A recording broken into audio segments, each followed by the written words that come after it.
सदर जमहूरिया द्रौपदी मुर्मू ने आज पार्लियामेंट के दोनों ऐवानों के मुश्तरका इजलास से खिताब करते हुए कहा कि भारत ने गुज़िश्ता 10 बरस के दौरान कौमी मफादात में ऐसे बहुत से कामों को मुकम्मिल होते हुए देखा है जिनका लोग कई दहाइयों से इंतज़ार कर रहे थे।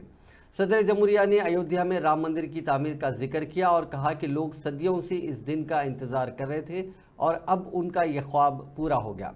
उन्होंने जम्मू कश्मीर से आर्टिकल 370 मनसूख किए जाने, 3 तलाक पर पाबंदी लगाए जाने और गुज़िश्ता 10 बरस में हुकूमत की जानिब से किए गए दूसरे इक़दामात का जिक्र किया। उन्होंने मज़ीद कहा कि लोग काफ़ी अरसे से गरीबी हटाओ का नारा सुनते आ रहे थे, लेकिन आज पहली बार मुल्क ये देख रहा है कि बड़े पैमाने पर गुर्बत का खात्मा किया जा रहा है।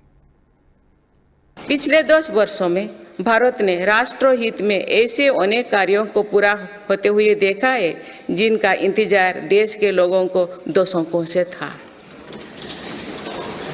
राम मंदिर के निर्माण की आकांक्षा सदियों से थी, आज ये सोच हो चुका है।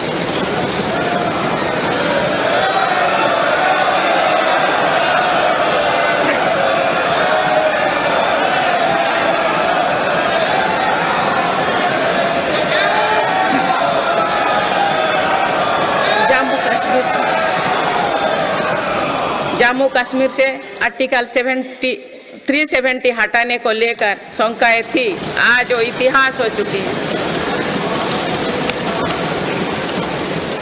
इसी संसद ने 3 तलाक के विरुद्ध कड़ा कानून बनाया है।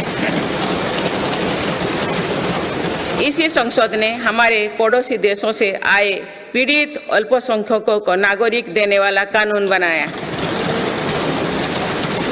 मेरी सरकार ने 1 रैंक 1 पेंशन की भी लागू किया, जिसका इंतजार 4 दशकों से था।